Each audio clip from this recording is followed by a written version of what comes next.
सिद्धेभ्यः ॐ नमः सिद्धेभ्यः ॐ नमः सिद्धेभ्यः कारुण्यनमस्कारम् अर्हन्तारणं तहेव सिद्धारणम् आयुर्वज्झायाणं लोयमीयासव्यसाहूणं यस्य स्वयं स्वभावाप्ते रभावे कृष्णकर्मणा तस्मै सज्ञानरूपाय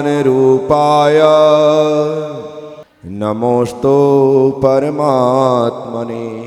उपस्थित भव्यात्मा आचार्य पूज्यपाद स्वामी इष्टोपदेश जी की 6वीं गाथा में भव्य जीवों को उपदेश देते हुए कहते हैं, वासना मात्रमेवेतत् सुखम दुखम च देहिनां तथा युद्ध विजयन्ते ते भोगा रोगा युवापदी।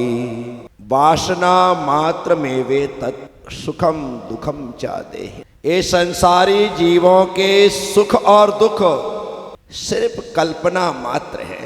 ये इंद्रियों के भोग आपत्ति के समय रोगायु रोग की तरह उद्वेजयंती व्याकुल कर देते।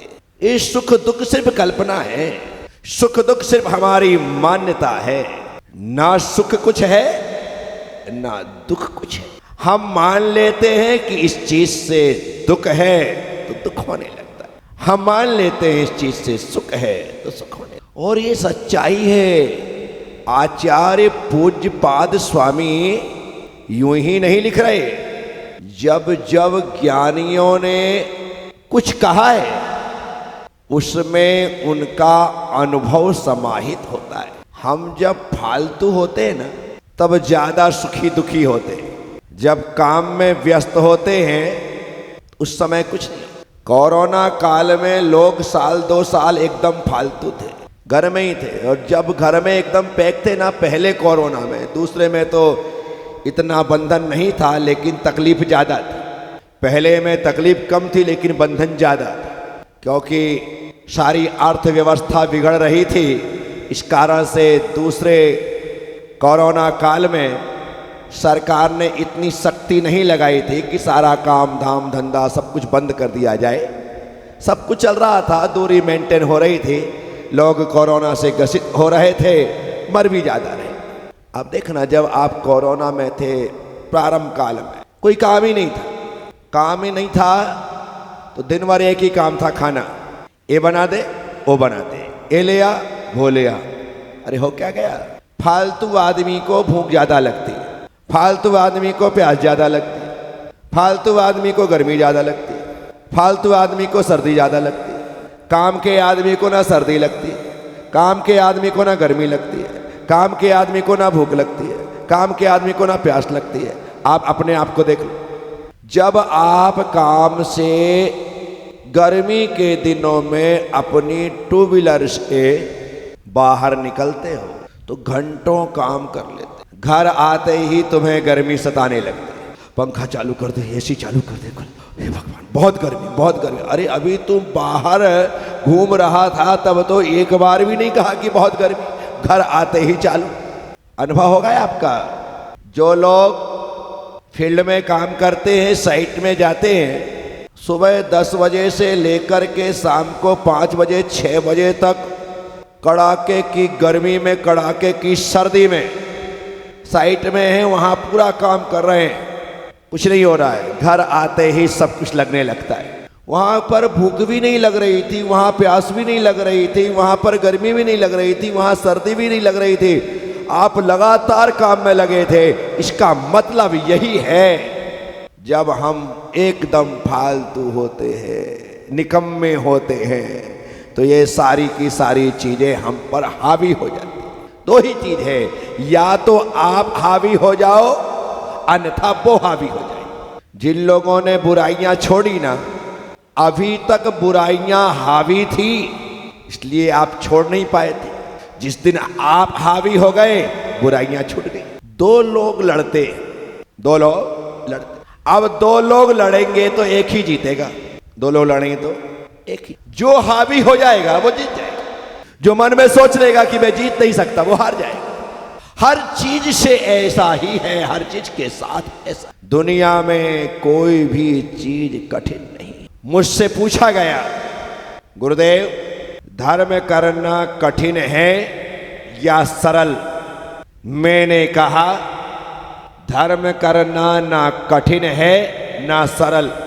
फिर मैंने कहा जिनका मन सरल है उनके लिए धर्म करना सरल है, और जिनका मन कठिन है उनके लिए धर्म करना कठिन। ये मन ही सरलता और कठिनता का निर्माण करता है। एक निरीक्षक स्कूल में निरीक्षण के लिए पहुंचे। जाकर के स्कूल में पढ़ने वाले 8th क्लास के विद्यार्थियों से कहा कि मैं तुम्हारा परीक्षण करने के लिए आया हूं, परंतु जितने बच्चे इस कक्षा में हैं, बच्चे 2 भागों में बंट जाएं। आधे बच्चे दूसरी कक्षा में जाकर के बैठे और आधे बच्चे यहीं पर रहे। मैं आधे बच्चों से यहां पर पूछूंगा और आधे बच्चों से वहां आकर के पूछूंगा। आधे बच्चे खड़े हुए, दूसरी क्लास में जाकर के बैठ गए। यहां पर निरीक्षक महोदय ने बोर्ड पर एक क्वेश्चन लिखने से पहले कहा, जो क्वेश्चन मैं लिखने जा रहा हूं, जो क्वेश्चन मैं पूछने जा रहा हूं, इस कक्षा में एक भी विद्यार्थी ऐसा नहीं होगा जो मेरे क्वेश्चन का जवाब दे। ये क्वेश्चन इतना कठिन है, इतना कठिन है, इतना कठिन है कि जिसका जवाब अच्छे नहीं दे सकते। और तुमसे तो मुझे बिल्कुल भी उम्मीद नहीं।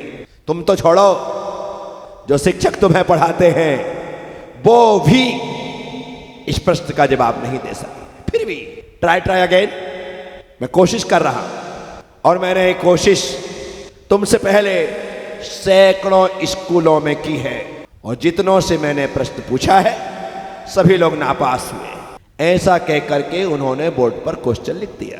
क्वेश्चन लिखने के पश्चात सभी बच्चे सिर खुजाने लगे, परेशान हो गए, बहुत माथापच्ची की, लेकिन आंसर नहीं आया, जवाब नहीं आया। निरीक्षक महोदय ने कहा, मैंने पहले ही कहा था कि इसका जवाब कोई नहीं दे पाया है, तुम भी नहीं दे पाओगे और तुमने भी नहीं दे पाए। ठीक है, कोई बात नहीं। और वह शिक्षक उन आधे बच्चों के पास गया जिन्हें इस कक्षा से उठा करके दूसरे रूम में भेजा था। वहां गया और जाकर के कहा कि मैं तुम्हारा निरीक्षण करने के लिए आया हूं, तुम्हारा परीक्षण करने के लिए आया हूं। एक क्वेश्चन तुमसे पूछूंगा। मैं निरीक्षक हूं इसलिए निरीक्षण करता हूं, मैं पूछता हूं इसलिए पूछ रहा हूं, अन्यथा जो मैं तुमसे पूछने वाला हूं, तुम तो 8th के विद्यार्थी हो, मैं 3rd के विद्यार्थियों से पूछूं तो वो भी जवाब दे दे।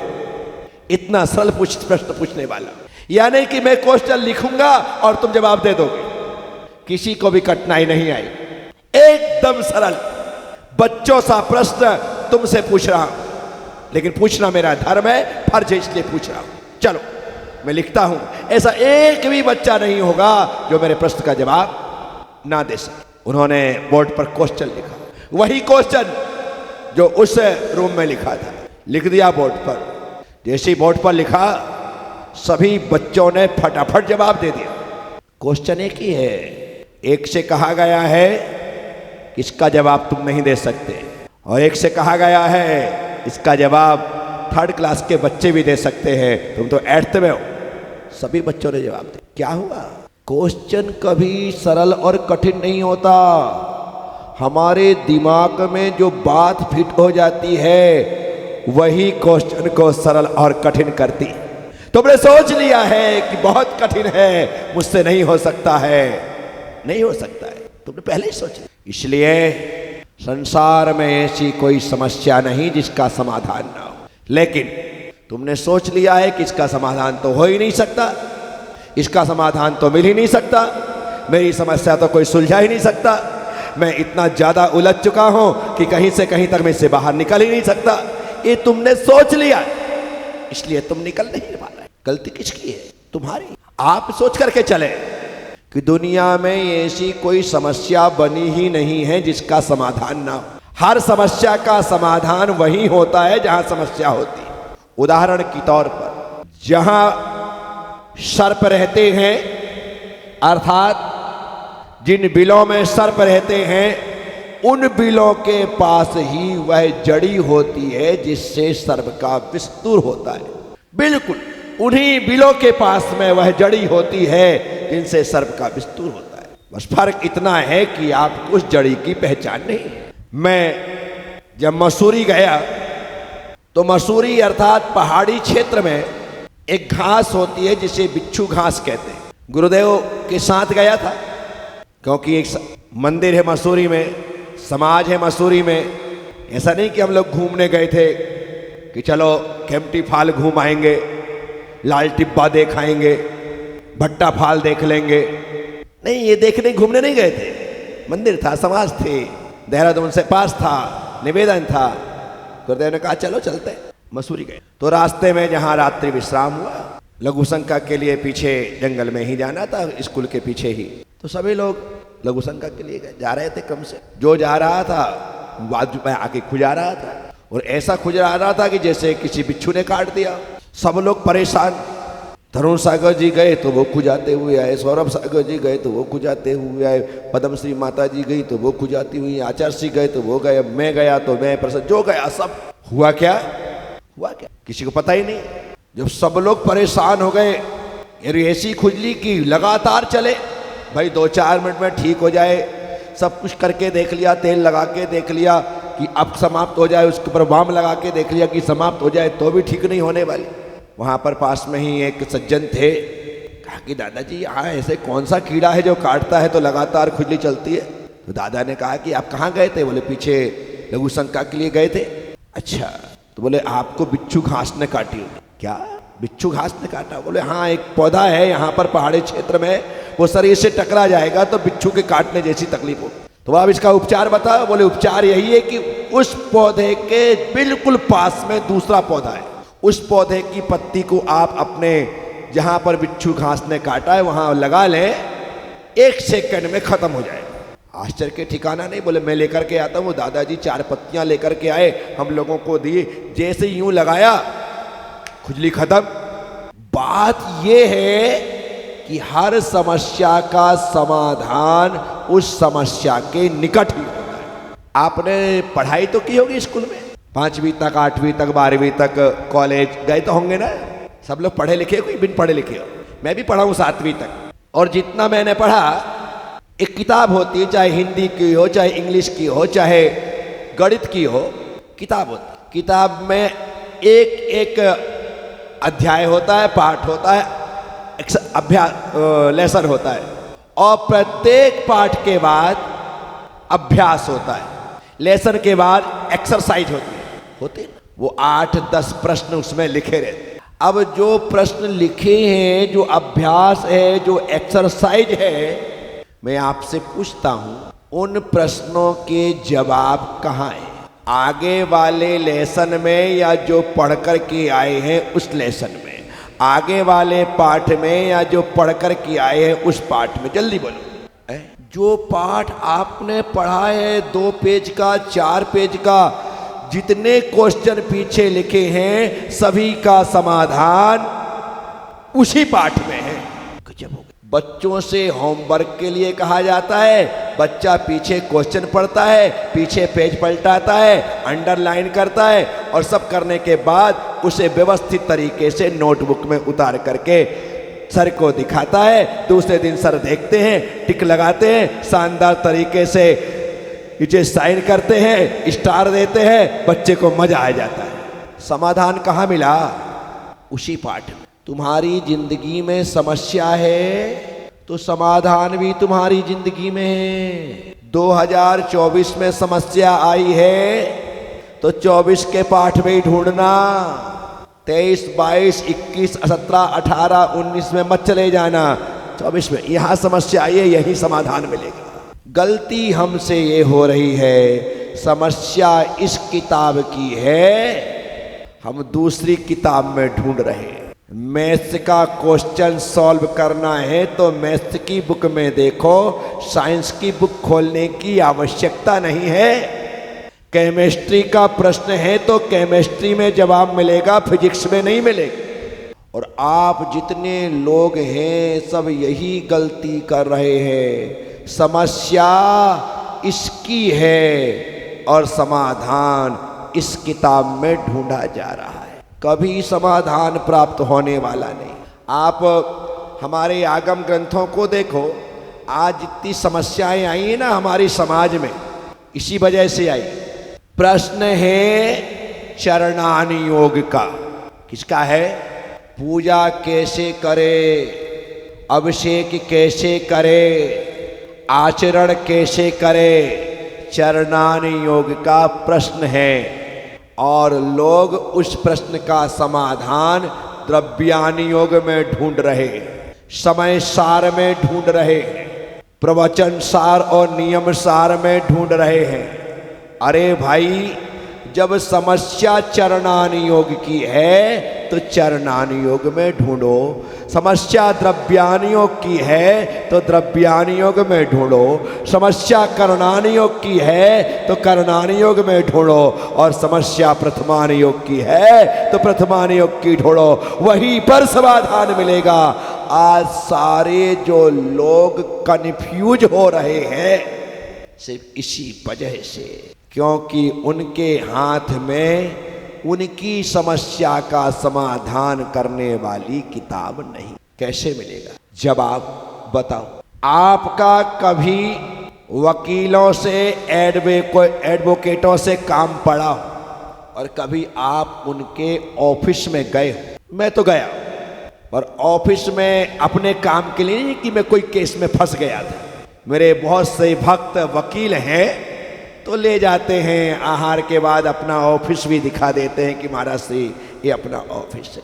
ठीक है, मैंने देखा कि जिस चेयर में वो बैठते हैं उसके पीछे किताबों को रखने का एक बड़ा शोकेस होता है, और ऐसी मोटी मोटी काली किताबें जो गोल्डन फैब्रिक से उसमें लिखा हुआ वो रखी हुई, सब एक सी किताब है, कोई अंतर दिखाई देता नहीं, सब बाहर से एक सी। अब उनके पास दुनिया भर के केस आते हैं, क्राइम के भी आते हैं, रेप के भी आते हैं, लड़ाई झगड़े के भी आते हैं, तलाक के भी आते हैं, बहुत सारे जमीन जायदाद के केस, तरह तरह के केस आते हैं। अब मैं आपसे पूछता हूँ, जो उनके पास केस आए हैं, जो उनके पास मुकदमे आए हैं, जो उनके पास काम आया है, वो इतनी किताब है, वो कोई भी किताब निकाल करके समस्या का समाधान ढूंढेंगे, या जिस किताब में पर्टिकुलर उस विषय के बारे में चर्चा है उसी किताब को निकालेंगे? जल्दी बोलो।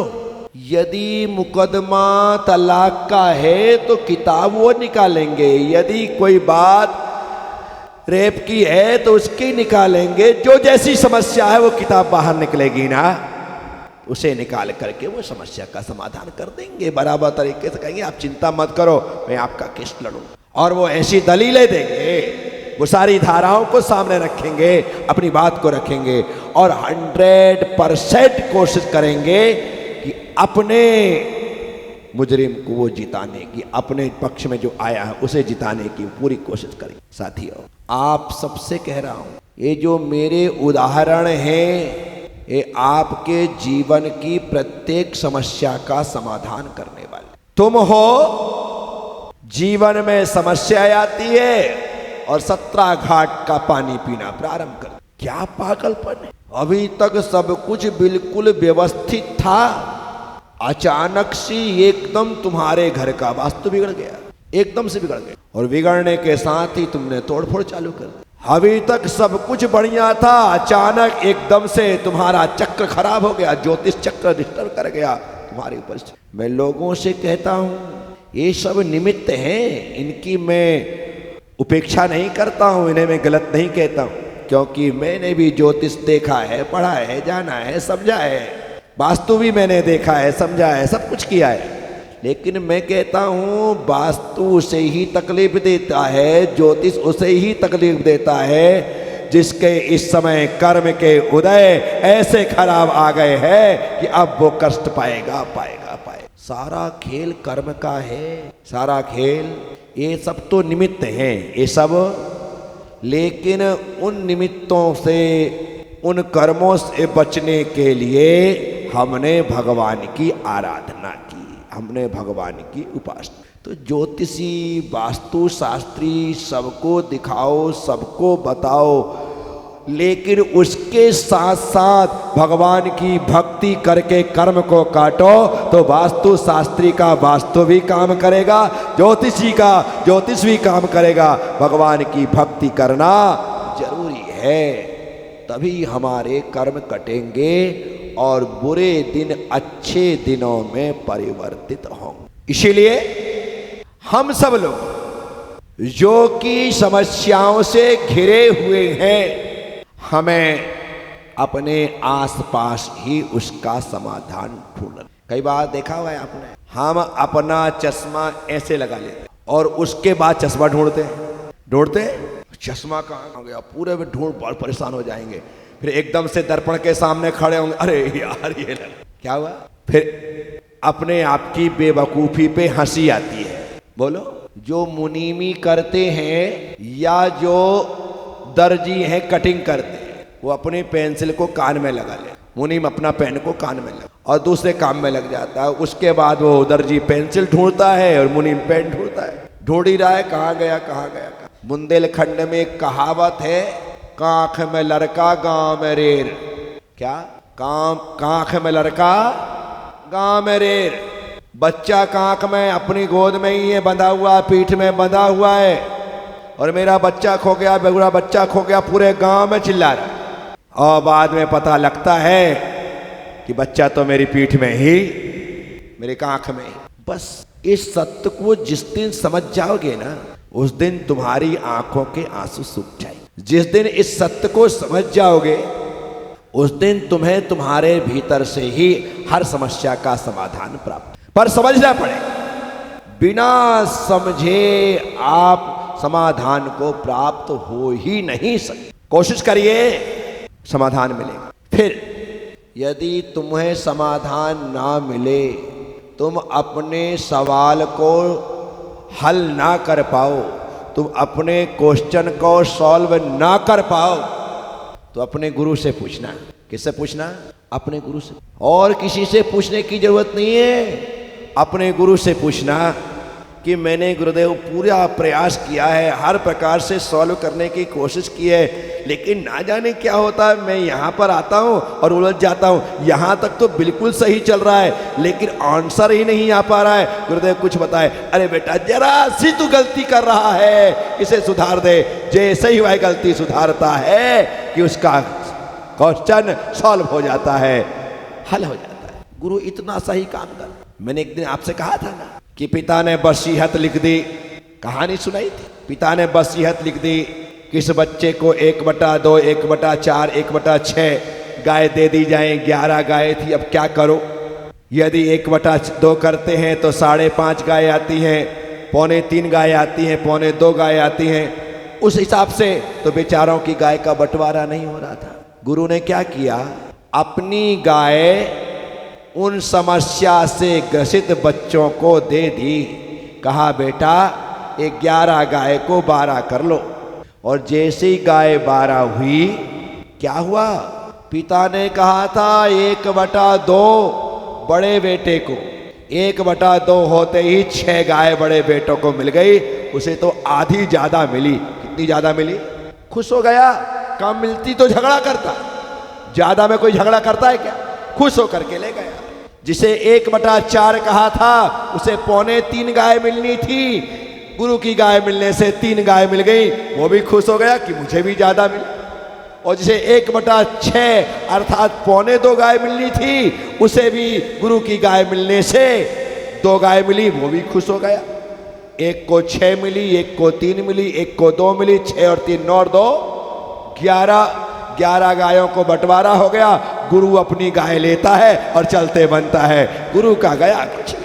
मेरी गाय तो मेरे पास ही रहेगी, बस तुम्हारे पास आने के बाद बंटवारा भी होगा और तुम्हें ज्यादा भी मिलेगा। तुम्हें सबसे बड़ी बात तो मेरा ज्ञान तुम्हारे पास जाने के बाद तुम्हारे जीवन में बढ़ोतरी करता है, लेकिन मेरा कुछ घटता नहीं है। मेरा ज्ञान तो पूरा का पूरा ही मेरे साथ है। कुछ गया क्या? नहीं।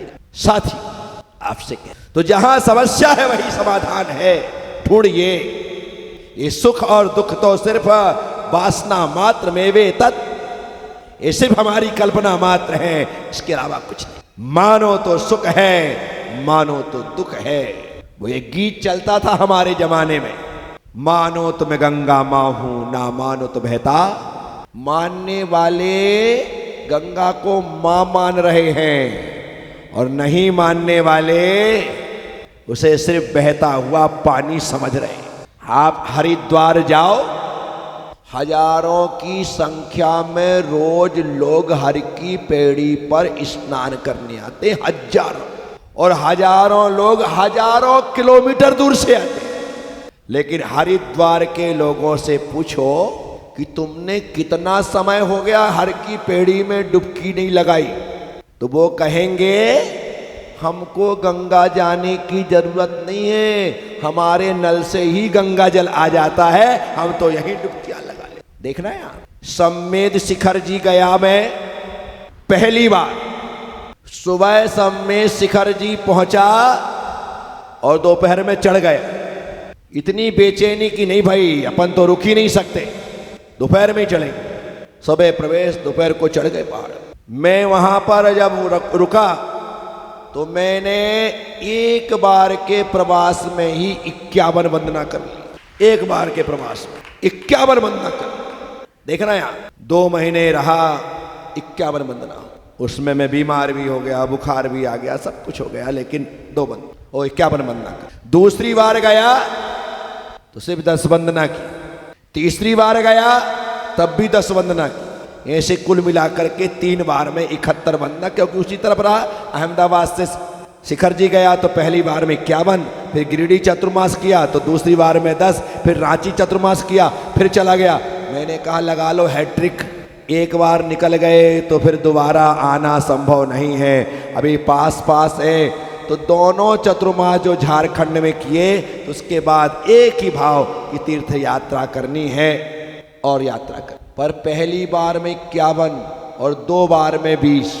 देखना यार, चलो ये तो मेरी अपनी बात है। मैंने शिखर जी में रहने वाले लोगों से पूछा, आप तो भाई बड़े पुण्यवान हो, तुम्हें तो तीर्थराज सम्मेद शिखर में रहने का अवसर मिल रहा है, तुम्हारी तो साल में 25-50 वंदनाएं हो जाती होंगी। मेरे प्रश्न का जवाब देने के स्थान पर उन्होंने गर्दन झुका ली। मैंने कहा क्या हुआ, क्या मैं कम बोल गया? महाराज जी क्यों हमें शर्मिंदा करते हैं? मैंने कहा हुआ क्या है तो बताओ। बोले महाराज श्री हम यहाँ पर 35 साल से रह रहे हैं, जब आए थे तभी वंदना की थी, उसके बाद तो हम कभी ऊपर चढ़े ही नहीं। हम तो दुकान लगा कर के बैठते हैं, हम तो ये सोचते हैं ज़्यादा से ज़्यादा यात्री आए और हमारी ज़्यादा से ज़्यादा दुकान चले। महाराज जी कभी हम पहाड़ पर नहीं चढ़ते, ये सच्चाई है। शांतिनाथ मंदिर अपना है ना, तीर्थ से कम नहीं है। बड़ा बड़ा तीर्थ आपने देखा होगा, बड़े से बड़े स्थान आपने देखे होंगे, ऐसा स्थान देखने के लिए नहीं मिलता, दर्शन के लिए नहीं मिलता। लेकिन आप यहाँ पर रहते हैं, कितने लोग रोज अभिषेक कर रहे हैं, कितने लोग रोज पूजा कर रहे हैं, कितने लोग कर रहे हैं। अब देखना, घर का जोगी जोगिया, जो घर की चीज होती है ना उसकी कोई कीमत ही नहीं होती है, उसकी कोई कीमत। बाहर के लोग आते हैं तो उनकी आंखें खुली की खुली रह जाती है, बाप रे इतना अच्छा मंदिर, इतना विशाल मंदिर। महाराज श्री बहुत आनंद आया दर्शन करके। हम लोगों को लगता है वही तो मंदिर है, वही तो भगवान है, कौन सा नया है? हमारे लिए वही तो मंदिर है। ऐसे भाव विचार करना, हमारे साथ ऐसी स्थिति निर्मित हो जाती है, हम उनकी महिमा को नहीं। साथियों जो मिला है उसका पूरा लाभ लो। ज्यादा से ज्यादा आपके द्वारा भगवान की भक्ति हो सके कि मेरा तीव्र पुण्य का उदय है कि ऐसे विशालतम जिनालय के पास रहने का अवसर मिला, ऐसी विशालतम मूर्त का रोज अभिषेक करने का अवसर मिला, ऐसा भाव करके चलो। साथियों, ये सुख और ये दुख सिर्फ कल्पना मात्र है, इससे ज्यादा और वासना मात्र में वे तत् सुखे सुखम दुखम चा देहिना। तो संसारी जीवों के जो सुख दुख है सिर्फ और सिर्फ कल्पना मात्र है। इसीलिए मैं आप सबसे कह रहा हूं, सुख में दुख में हमें समत्व भाव रखना है। दुख में सुख ढूंढने की कोशिश करना है। दुख में सुख ढूंढोगे तो सुखी रहो। दुख तो आते हैं ना, अब हमारे ऊपर है कि हम कैसे जीवन जीते। राम का राज्याभिषेक होना था, क्या हो गया? क्या हो गया? राज्याभिषेक होना था, वनवास हो गया। और बिना सिकन के, बिना मुंह बिगाड़े, हंसते हुए वन चले गए। गजब है, राज्याभिषेक होना है, वनगमन हो गया, कोई कष्ट नहीं, बड़ी सहजता के साथ।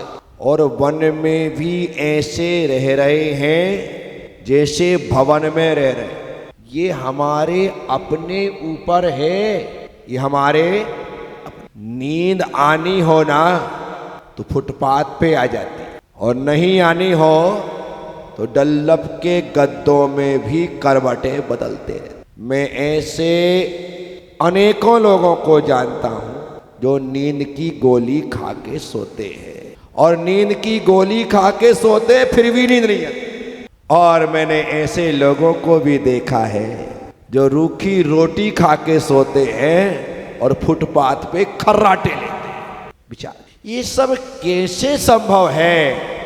ये सब सोच के माध्यम से ही बदला जा सकता है। इसलिए अपने सोच में, अपने विचार में परिवर्तन लाओ। दुख में से सुख ढूंढने की कोशिश करो, आप हर हाल में खुशहाल रहेंगे। अन्यथा रोने के कारणों में तो लोग रोते ही हैं, पर ऐसे लोग भी हैं जो बिना कारण के रो रहे हैं। अब उनका क्या होगा जो बिना कारण के ही रो रहे? कई बच्चे माँ की मार खा के रोते हैं, कई बच्चे बिना उसके रोने लग जाते हैं और पिता से झूठी शिकायत कर देते हैं, मम्मी ने मारा। अरे मम्मी ने तो अभी घूर के देखा भी नहीं है और तूने ये बात कर दी। नहीं होता क्या? ये तुम सबके घर की कहानी है, ऐसा हो जाता है। तो बस हमारे साथ भी वैसी ही स्थिति है। हम लोगों को जिस सुख दुख के कारण हम अपने आप को सुखी दुखी बना करके बैठे हैं, एक बार थोड़ी समझदारी का परिचय दे, आपको दुख में भी आनंद आने लगेगा। देखो, सुख के समय में तो सभी लोग खुश रहते हैं, लेकिन जो लोग दुख के समय में खुश रहते हैं, हकीकत में वे लोग ही खुश समझे जाते हैं, खुश कहलाते हैं। ऐसे टाइम पर खुश रहो। भोजन करके तो सबको आनंद आता है, लेकिन उपवास करके आनंद आए, ये बड़ी बात होती है। नहीं, खा करके तो सबने मजे लिए हैं, लेकिन मैं बिन खाए आनंदित, मैं बिन खाए खुश। हमारे महाराज जी हैं शांति तीर्थ जी, ये भी एक आहार एक उपवास कर। इनसे मैं पूछता हूं कि महाराज जी साता है ऐसे, आज भी कर लेता हूं उपवास। क्या खा के आहार करके खुश रहना तो हम सबको आता है, लेकिन उपवास करके कहना कि बड़ा आनंद आ रहा है, मुझे तो खाने से ज्यादा आनंद आता है, तो वो आनंद की बात है, वो आनंद है। मैं कई उपवास करने वाले साधुओं से मिला, वो कहते हैं कि हमको आहार करने से ज्यादा आनंद उपवास करने में आता है। उपवास में कोई टेंशन नहीं रहता, कोई विकल्प नहीं रहता, बड़ी आनंद बड़ी मस्ती रहती है, पूरा टाइम मिलता है। कमाल है। और इस बातों में बनावट नहीं, सच्चाई है। क्योंकि आदमी नाटक में कितने दिन भूखे रह सकता है? नहीं रह सकता। वो हकीकत में जब आनंद आने लगता है तभी जाकर के वह उपवास कर सकता है। तो हर चीज का आनंद लेना सीखो। दुख में खुश रहो तो मजा है। ये आंखें यूं ही गीली नहीं होनी चाहिए। इनमें जब भी पानी आए परमात्मा के प्रेम में आए, किसी दुख और दर्द में ना आए। बस इस बात को समझ करके जीना है। तो आचार्य पूज्यपाद स्वामी कह रहे हैं, वासना मात्र में वेतत सुखम दुखम च देहिनाम तथा खुद वे जयंते ते भोगा रोगा इवा पदी।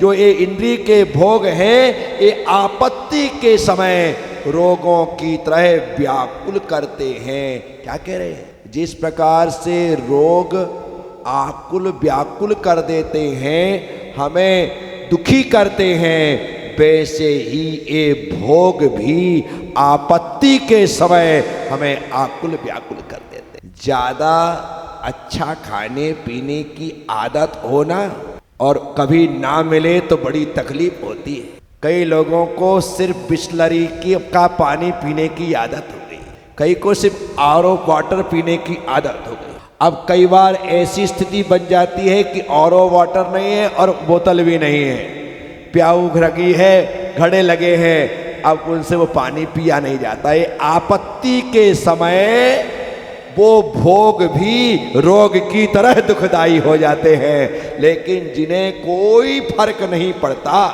वो सब जगह का पानी पचा लेते हैं।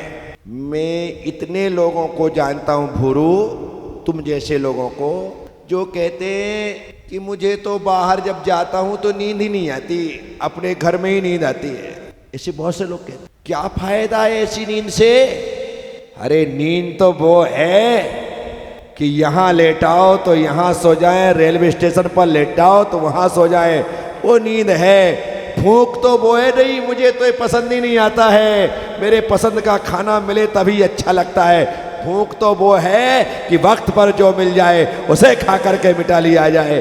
प्यास तो वो है जहाँ पर शुद्ध स्वच्छ पानी मिल जाए उसे पी करके प्यास मिटा लिया जाए तो मजा है। अन्यथा नाटक ही करते रहोगे और दुखी ही बने रहोगे। तो आप लोगों से मैंने थोड़ी सी चर्चा की, उम्मीद और विश्वास रखूंगा सुख और दुख सिर्फ कल्पना है जिसे हमने मान रखा है। अपनी मान्यता को बदल लिए और हर हाल में खुशहाल रहिए। ओम नमः। सबसे क्षमा, सबको क्षमा। जय गुरुदेव, जय महावीर।